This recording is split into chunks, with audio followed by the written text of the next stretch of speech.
선생님, 음. 이 수치가 조금 높다고 하는데, 에? 혹시 암은 아닐까요? 작은 숫자 하나 때문에 벌써 2주째 잠을 못 자고 있습니다.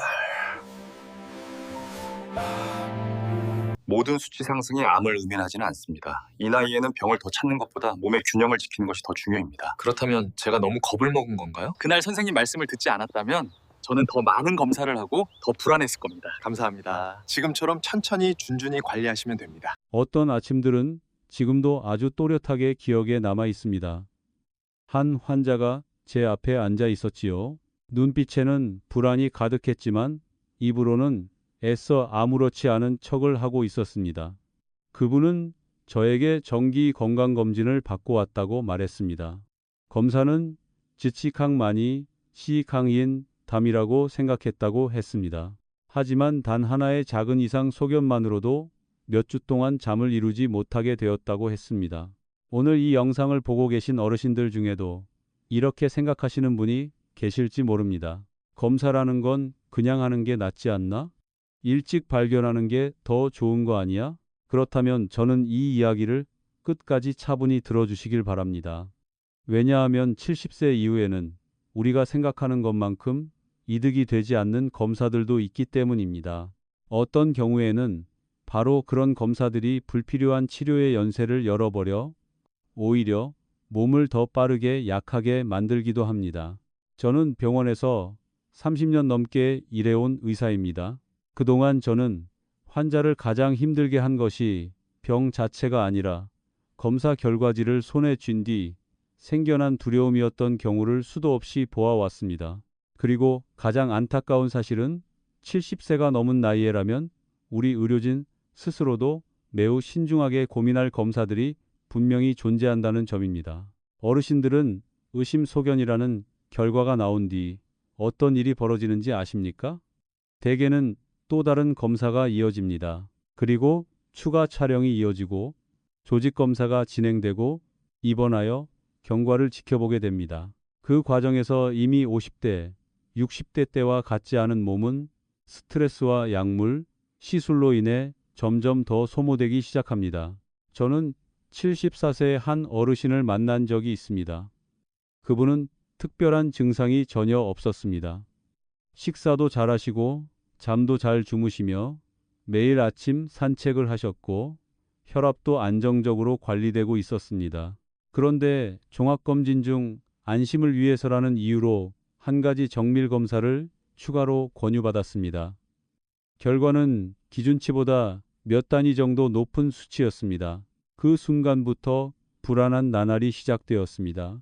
나쁜 가능성을 배제하기 위해 조직 검사를 권유받았고 시술 후 가벼운 출혈 합병증이 생겨 거의 일주일을 입원해 지켜봐야 했습니다. 최종 결과는 어땠을까요? 암은 없었습니다. 심각한 문제도 없었습니다.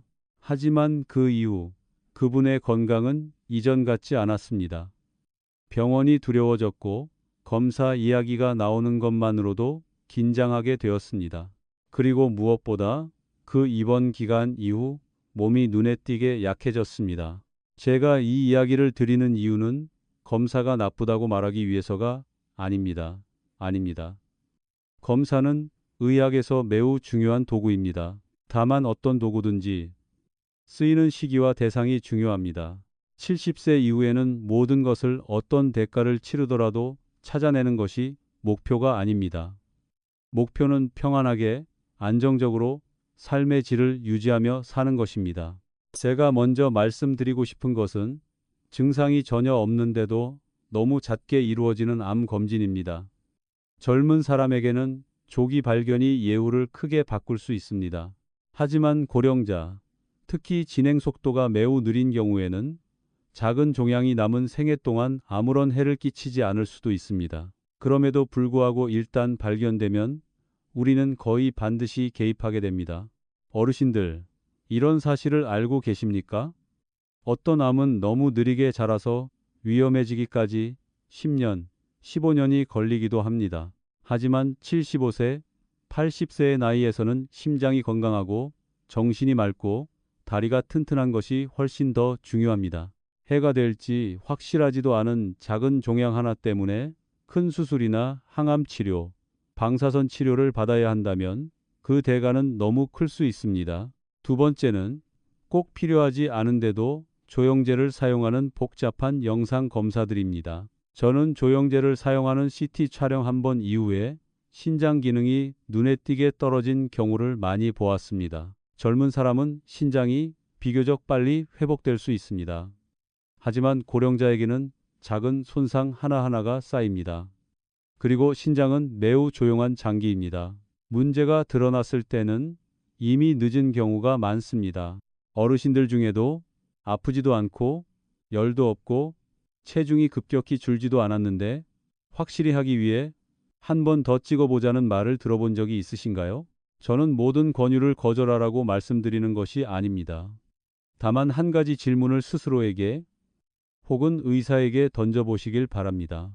이 검사가 내 나이와 내 상태에서 정말 필요한 걸까요? 78세의 한 여성 환자가 떠오릅니다. 그분은 단순한 퇴행성 변화로 인한 가벼운 허리 통증만 있었습니다.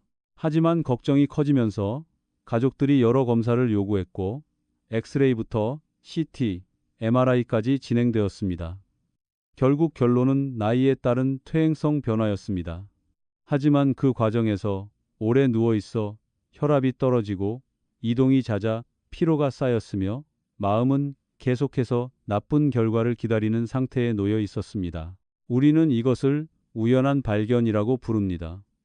한 부위를 찍다가 다른 곳에서 우연히 작은 결절을 발견하는 경우입니다. 그리고 그 순간부터 또 다른 검사들이 시작됩니다. 만약 찍지 않았다면 그 사람은 평생 그것의 존재를 모르고 살았을지도 모릅니다. 그리고 그로 인해 괴로울 일도 없었을 것입니다. 70세 이후의 몸은 오랜 세월 성실하게 일해온 기계와도 같습니다. 완벽하지는 않지만 여전히 충분히 작동합니다. 작은 소음 하나 때문에 계속 분해해서 점검하다 보면 오히려 안정적으로 유지되던 구조를 망가뜨릴 수도 있습니다. 물론 이렇게 말하면 모르는 것보다는 아는 게 낫다고 반대하시는 분도 계실 겁니다. 하지만 무엇을 위해 아는 것일까요? 알고 나서 걱정하고 개입하고 합병증을 감수하기 위해서일까요?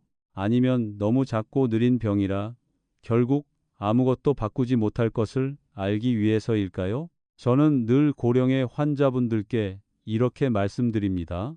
이 나이에는 병을 더 찾는 것이 중요한 게 아닙니다. 지금 잘 유지되고 있는 것들을 계속 잘 유지하는 것이 가장 중요합니다. 분명한 증상이 있고 진짜 경고 신호가 있을 때 검사는 필요합니다. 하지만 모든 연령대에 똑같이 적용되는 권고를 그대로 따라갈 필요는 없습니다. 50세에는 꼭 필요했던 검사도 75세가 되어 수년간 아무 증상이 없었다면 그 의미와 가치는 완전히 달라집니다. 하지만 이런 이야기를 아무도 제대로 해주지 않기 때문에 많은 어르신들이 사실은 거절해도 되었을 검사들을 조용히 받아오고 계십니다. 저는 오늘부터 생각을 조금 바꿔보시길 바랍니다. 새로운 검사를 권유받을 때 주저하지 말고 이렇게 물어보십시오. 제가 이 검사를 하지 않으면 어떻게 되나요? 이 질문에 대한 답이 때로는 검사 결과 그 자체보다 더 중요합니다. 왜냐하면 결국 고령자를 위한 의학의 목표는 종이 위에 숫자를 늘리는 것이 아니기 때문입니다. 하루하루를 스스로 걸을 수 있고 스스로 먹을 수 있고 밤에 편안히 잠들 수 있도록 지켜주는 것이 진짜 목표입니다. 그리고 다음 이야기에서는 70세 이후에 특히 신중해야 할 구체적인 검사들에 대해 하나씩 말씀드리겠습니다. 그 중에는 많은 의사들조차도 이 나이가 되면 매우 깊이 고민하는 것들이 포함되어 있습니다. 먼저 제가 가장 먼저 말씀드리고 싶은 한 가지 검사가 있습니다. 왜냐하면 이것이 가장 많은 불안을 만들어내기 때문입니다. 바로 아무런 증상이 없는 고령 남성에게 시행되는 전립선암 선별 검사입니다. 저는 70세가 넘은 많은 어르신들을 직접 보아왔습니다. 전반적인 건강 상태가 안정적이고 식사와 수면도 잘하시며 배뇨에도 특별한 문제가 없었습니다. 그런데 단 한 번의 검사에서 PSA 수치가 기준치보다 약간 높게 나왔다는 이유만으로 그분들의 삶은 완전히 달라졌습니다. 이 수치는 항상 암을 의미하는 것은 아닙니다. 가벼운 염증 때문일 수도 있고 양성 전립선 비대 때문일 수도 있으며 일시적인 감염 때문에 잠시 상승했을 수도 있습니다. 하지만 그 숫자가 검사 결과지에 적혀 있는 순간 두려움은 거의 자동으로 따라옵니다. 그 다음에는 어떤 일이 벌어질까요? 조직 검사입니다. 그런데 70대 이후에 조직 검사는 결코 가벼운 일이 아닙니다. 감염, 출혈, 요폐의 위험은 드문 일이 아닙니다. 저는 76세의 한 어르신이 조직 검사 후 감염으로 응급 입원을 해야 했던 경우를 직접 보았습니다. 최종 결과는 어땠을까요? 위험한 악성암은 없었습니다. 하지만 그 사건 이후 그분의 전반적인 건강 상태는 눈에 띄게 나빠졌습니다. 이 나이에서는 배뇨 곤란이 뚜렷하다거나 설명되지 않는 체중 감소, 비정상적인 뼈 통증과 같은 증상이 없다면 지나치게 적극적인 선별 검사가 그 위험에 비해 충분한 이득을 주지 못하는 경우도 있습니다. 세계 여러 의학 학회에서는 전립선암 선별 검사가 개인의 상태에 따라 결정되어야 한다고 권고하고 있습니다.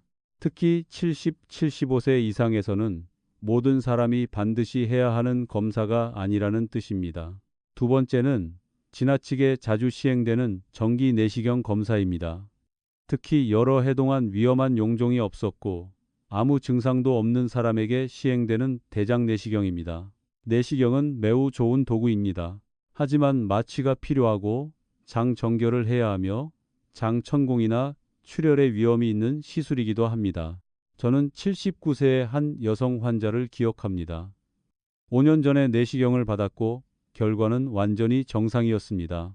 그런데 올해 이 나이에는 암이 잘 생긴다는 주변 사람들의 말을 듣고 다시 검사를 원하셨습니다. 시술 후 과도한 장 정결로 인해 혈압이 떨어지고 전해질 이상이 생겼습니다. 이전처럼 편안하게 식사를 할 수 있을 정도로 회복되기까지 거의 한 달이 걸렸습니다. 이전 내시경이 완전히 깨끗했고 특별한 가족력이 없으며 혈변, 체중 감소, 원인 불명의 빈혈 같은 증상이 없다면 검사 간격은 매우 길어질 수 있고 어떤 나이 이후에는 반복하지 않아도 될 수도 있습니다. 하지만 이런 점을 분명히 설명해 주는 사람은 많지 않습니다. 세 번째는 단지 종합검진이라는 이유로 시행되는 전신 CT 촬영입니다. 이것은 제가 실제로 매우 걱정하는 경향입니다. 많은 기관들이 전신을 한 번에 촬영해 모든 위험을 조기에 발견할 수 있다고 홍보합니다. 하지만 어르신들께서는 CT 촬영 한 번마다 일정량의 X선 피폭이 있다는 사실을 알고 계십니까? 젊은 사람의 몸은 회복 능력이 더 좋습니다. 하지만 고령자에게는 당장 개입이 필요하지 않을지도 모르는 작은 병변을 찾는 이득이 누적되는 위험보다 항상 크다고 말할 수는 없습니다. 게다가 제가 이미 말씀드린 것처럼 우연한 발견은 매우 흔합니다. 폐의 작은 결절, 신장의 작은 낭종, 간의 흐릿한 점 하나, 그리고 3개월, 6개월, 1년마다 추적 관찰이 이어집니다. 추적 관찰 한 번 한 번이 모두 걱정의 시간이 됩니다. 그리고 여러 해가 지나서야 양성이라는 결론이 내려지는 경우도 적지 않습니다. 네 번째는 나이에 따라 자연스럽게 조금씩 변동하는 수치를 보기 위해 지나치게 자주 시행되는 혈액 검사입니다. 70세 이후의 몸은 30대나 40대의 표준 상태에 있지 않습니다. 일부 수치는 일반적인 기준표보다 약간 높거나 낮을 수 있습니다. 하지만 모든 작은 차이가 약물 치료를 필요로 하는 것은 아닙니다. 저는 82세의 한 어르신을 진료한 적이 있습니다. 그분은 완전히 독립적으로 생활하고 계셨습니다. 단지 공복 혈당이 기준보다 몇 단위 높다는 이유로 약이 추가되었습니다. 그 이후 가벼운 저혈당이 생겨 어지러움을 느꼈고 욕실에서 넘어질 뻔한 적도 있었습니다. 그 전까지는 규칙적인 식사와 꾸준한 걷기만으로도 여러 해 동안 안정적으로 지내고 계셨습니다. 고령의 치료 목표는 모든 숫자를 가장 보기 좋게 만드는 것이 아닙니다. 안전과 안정성을 지키는 것이 더 중요합니다. 기준치보다 약간 높은 상태가 부작용과 합병증이 적다는 점과 맞바꿀 수 있다면 때로는 받아들일 수 있는 선택이 되기도 합니다. 다섯 번째는 뚜렷한 증상이 없는데도 시행되는 침습적인 심혈관 시술입니다. 예를 들어 영상검사에서 경미한 협착이 보인다는 이유만으로 스텐트를 삽입하는 경우입니다. 당사자는 가슴 통증도 없고 운동 시 숨이 차지도 않습니다. 젊은 사람이라면 좀 더 적극적으로 고려할 수도 있습니다. 하지만 고령자에게는 모든 시술이 출혈, 뇌졸중, 부정맥의 위험을 동반합니다. 저는 75세의 한 어르신을 만난 적이 있습니다. 혈관 촬영에서 관상동맥 50% 협착이 발견되었습니다. 특별한 증상은 없었습니다. 그러나 걱정이 커진 가족의 결정으로 시술을 받게 되었습니다. 시술 후 가벼운 합병증이 생겨 예상보다 오래 입원해야 했습니다. 많은 연구에서는 이 정도 협착의 경우 약물 치료와 생활습관 개선만으로도 충분히 안전할 수 있다고 말하고 있습니다. 저는 이런 검사나 시술을 절대 하지 말라고 말씀드리는 것이 아닙니다. 다만 70세 이후에는 모든 의학적 결정이 세 가지 질문 위에서 이루어져야 한다는 점을 말씀드리고 싶습니다. 증상이 있는가? 실제 이득은 무엇인가? 그리고 하지 않으면 어떤 일이 생길 수 있는가? 때로는 우리 몸을 위해 가장 좋은 선택이 필요 이상으로 아무것도 하지 않는 것일 수도 있습니다. 이 말이 많은 분들께는 놀랍게 들릴지도 모릅니다. 하지만 오랜 시간 진료를 하며 저는 한 가지를 분명히 깨달았습니다. 노년의 건강은 가장 많은 검사를 받는 데서 오는 것이 아니라 균형에서, 이해에서, 그리고 차분한 결정에서 온다는 사실입니다. 그리고 다음 이야기에서는 검사 제안을 받았을 때 어르신들께서 스스로를 지키는 방법에 대해 말씀드리겠습니다. 어떤 질문을 해야 하는지, 어떻게 하면 불필요한 불안의 소용돌이에 휘말리지 않을 수 있는지 하나하나 짚어드리겠습니다. 어르신들께서 아주 익숙한 한 장면을 한번 떠올려 보시기 바랍니다. 진료실 책상 앞에 앉아 있고 의사는 차트를 들여다보며 이렇게 말합니다. 확실히 하기 위해 이 검사를 하나 더 해보는 게 좋겠습니다. 목소리는 평범합니다. 겁을 주는 말투도 아닙니다. 하지만 그 한마디만으로도 심장은 이미 조금 더 빠르게 뛰기 시작합니다.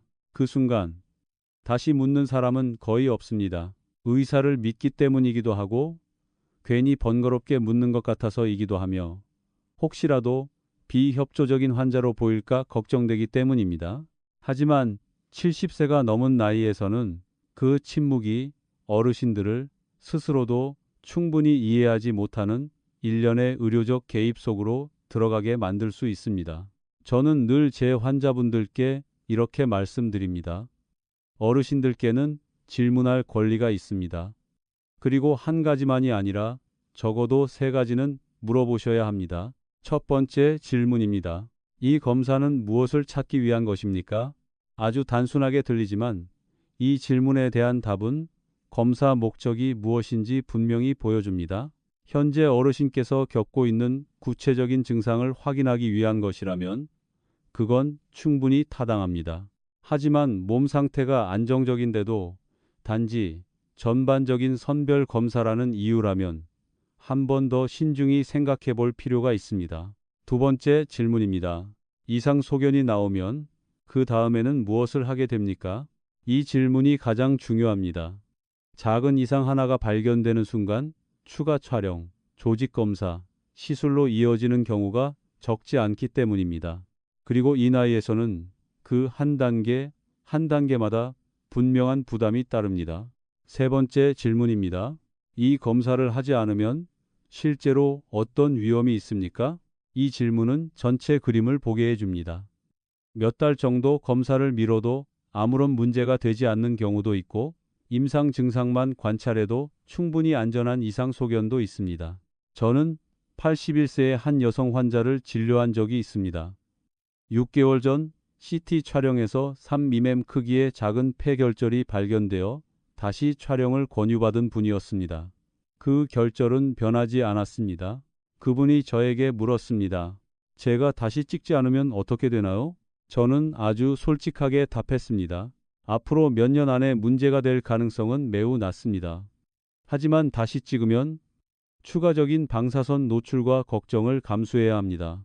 결국 그분은 재촬영을 하지 않고 증상만 지켜보기로 결정했습니다. 그 후 3년이 지났지만 그분은 여전히 건강하고 매일 아침 스스로 장을 보러 다니고 계십니다. 많은 고령자분들께 한 번도 분명히 설명되지 않은 사실이 있습니다. 의학은 언제나 더 많이 하는 것이 정답은 아니라는 점입니다. 때로는 좋은 의학이란 언제 멈춰야 하는지를 아는 것입니다. 70세 이후에는 치료의 목표가 달라집니다. 우리는 더 이상 어떤 대가를 치르더라도 수명을 늘리는 것만을 추구하지 않습니다. 삶의 질을 지키는 것이 목표가 됩니다.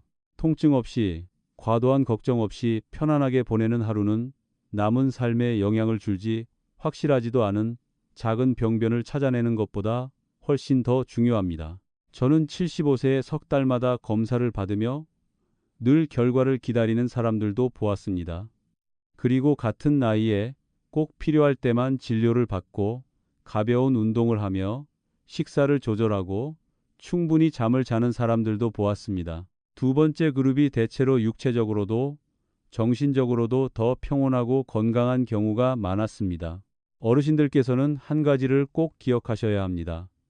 입원 한 번, 마취 한 번, 시술 한 번, 한 번이 모두 몸을 조금씩 약하게 만들 수 있다는 사실입니다. 젊은 사람은 회복이 빠르기 때문에 잘 드러나지 않습니다. 하지만 고령자에게는 회복이 더디고 작은 충격 하나하나가 흔적으로 남습니다. 그렇다면 과도한 검사 대신 무엇을 해야 할까요? 첫째, 자신의 몸에 귀를 기울이십시오.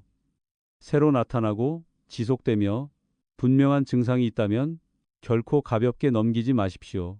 운동할 때 나타나는 흉통, 원인 없는 체중 감소, 평소와 다른 극심한 피로, 혈변은 반드시 확인이 필요한 신호입니다. 둘째, 기본적이지만 합리적인 검사는 유지하십시오. 혈압 측정, 과거력이 있다면 혈당 관리, 그리고 너무 잦지 않은 간격의 정기 혈액 검사입니다. 셋째, 단순하지만 효과가 큰 것들에 투자하십시오. 하루 20-30분 걷기, 과하지 않은 염분 섭취, 충분한 수면, 안정된 마음 상태. 이런 것들이 어떤 전신 선별 검사 패키지보다 실제 질병 위험을 더 많이 낮춰줍니다.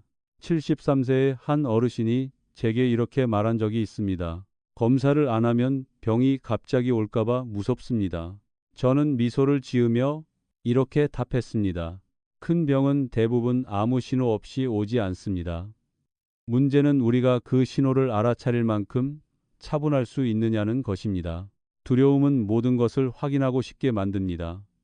하지만 차분함은 필요한 것만 골라내게 해줍니다. 저는 어르신들께 의사의 모든 권유를 거절하라고 말씀드리는 것이 아닙니다. 다만 자신의 결정에 참여하시기를 바랄 뿐입니다. 묻고, 이해하고, 그리고 신중히 판단하십시오. 왜냐하면 70세 이후의 몸은 과도한 개입을 필요로 하지 않기 때문입니다. 꾸준하고 부드럽고 현명한 돌봄이 필요합니다. 그리고 이제 저는 이 이야기를 가장 중요한 한 가지로 마무리하려 합니다. 그것은 어르신들께서 70세 이후의 시간을 평안하게 살아갈 수 있는지를 결정하는 핵심적인 요소입니다. 이 이야기를 마치며 제가 어르신들께 꼭 가지고 가시길 바라는 가장 중요한 것은 피해야 할 검사들의 목록이 아닙니다. 그보다 더 중요한 것은 70세 이후의 건강을 바라보는 새로운 사고방식입니다. 30년이 넘는 세월 동안 의사로 일하며 저는 한 가지 분명한 사실을 깨달았습니다. 노년에는 더 많은 공포가 필요하지 않습니다. 노년에는 맑은 판단력이 필요합니다. 우리는 이미 인생의 아주 긴 길을 걸어왔습니다. 이 몸은 수십 년 동안 쉼없이 일해왔고 수많은 압박을 견뎌왔으며 크고 작은 질병들을 넘어왔습니다. 이 시점에서 몸이 필요로 하는 것은 문제를 더 찾아내기 위해 끊임없이 뒤지는 것이 아닙니다. 몸이 필요로 하는 것은 안정적으로 유지되는 것입니다. 저는 80세의 한 어르신을 만난 적이 있습니다. 그분이 제게 한 말은 지금도 잊히지 않습니다. 의사 선생, 저는 죽는 게 무섭지 않습니다. 다만 남은 세월을 병원에서 보내는 게 두렵습니다. 아주 솔직한 말이었습니다. 그리고 그 말은 많은 고령자분들이 마음속으로는 생각하지만 차마 말하지 못하는 마음을 그대로 담고 있었습니다. 불필요한 검사 하나, 성급한 시술, 한 번 한 번이 어르신들을 병상에 더 가까이 데려갈 수 있습니다. 하지만 우리의 목표는 달라야 합니다. 독립성을 지키는 것, 스스로 돌볼 수 있는 능력을 지키는 것, 그리고 매일의 소소한 기쁨을 유지하는 것이어야 합니다. 어떤 분들은 이렇게 말씀하실지도 모릅니다. 혹시라도 조기 발견의 기회를 놓치면 어쩌죠? 하지만 기억하셔야 합니다. 현대의학은 이미 그 문제를 다르게 바라보고 있습니다. 모든 조기 발견이 조기 치료를 필요로 하는 것은 아닙니다. 그리고 모든 조기 치료가 위험보다 더 큰 이득을 주는 것도 아닙니다. 이 나이에서 정말 빠르고 위험하게 진행되는 질환은 대개 분명한 신호를 남깁니다. 반대로 아주 느리게 진행되는 것들은 남은 생애 동안 끝내 해를 끼치지 못하는 경우도 많습니다. 그래서 저는 오늘부터 어르신들께 부탁드리고 싶습니다. 검사 의뢰서를 손에 쥐게 되면 잠시 멈추십시오. 숨을 한번 깊게 들이쉬고 이렇게 스스로에게 물어보십시오. 이 검사가 정말로 나를 더 건강하게 해줄까? 아니면 그저 걱정만 더 늘릴까? 건강은 숫자만이 아닙니다. 콜레스테롤 수치가 얼마나 낮은지, 혈당이 얼마나 예쁘게 나오는지, 영상 검사가 얼마나 깨끗한지가 전부가 아닙니다. 노년의 건강이란 스스로 집 밖으로 걸어 나갈 수 있는 것, 혼자서 한 끼를 차려 먹을 수 있는 것, 검사 결과에 사로잡히지 않고 편안히 잠들 수 있는 것, 바로 그런 것들입니다. 70세 이후에도 매년 수많은 검사를 받으며 늘 불안 속에 사는 분들이 있습니다. 반대로 꼭 필요한 것만 선택하며 아주 평온하게 사는 분들도 있습니다. 저는 그 두 삶을 모두 지켜보았습니다. 그리고 분명히 말씀드릴 수 있습니다. 평온함은 어떤 기계보다도 강력한 치유력을 가지고 있습니다. 기저질환이 있고 분명한 증상이 있으며 명확한 의학적 이유가 있다면 의사의 지침을 따르십시오. 그러나 단지 남들이 하니까, 광고에서 전신 검진이 좋다니까 라는 이유라면 한 번 더 생각해 보시기 바랍니다. 노년은 가장 많은 병을 찾아내는 경쟁이 아닙니다. 노년은 남아있는 가장 좋은 것을 지켜내는 여정입니다. 어르신들께서 꼭 기억해 주셨으면 하는 3가지가 있습니다. 첫째, 모든 검사가 모든 연령대에 맞는 것은 아닙니다. 둘째, 70세 이후에는 이득과 위험을 그 어느 때보다 더 신중히 저울질해야 합니다. 셋째, 어르신들께는 자신의 의료 결정에 참여할 권리가 있습니다. 오늘의 이야기가 어르신들께서 과거의 몇 가지 선택을 돌아보게 하거나 앞으로 주치의와 나눌 대화를 준비하는 데 도움이 되었다면 이 영상은 충분히 의미가 있었다고 생각합니다. 만약 이 이야기가 도움이 되셨다면 영상 아래에 한 줄이라도 댓글을 남겨주십시오. 어르신의 경험이 누군가에게는 불필요한 검사 하나를 줄여주고 쓸데없는 입원 한 번을 막아줄지도 모릅니다. 그리고 이런 주제, 70세 이후를 위한 현명한 건강관리에 대해 더 듣고 싶으시다면 채널을 구독해 주십시오. 저는 앞으로도 오랜 진료 경험을 바탕으로 가장 현실적인 이야기들을 계속 나누겠습니다. 저는 인생의 마지막 구간을 함께 걸어온 수많은 분들을 지켜본 의사입니다. 그리고 진심으로 바랍니다.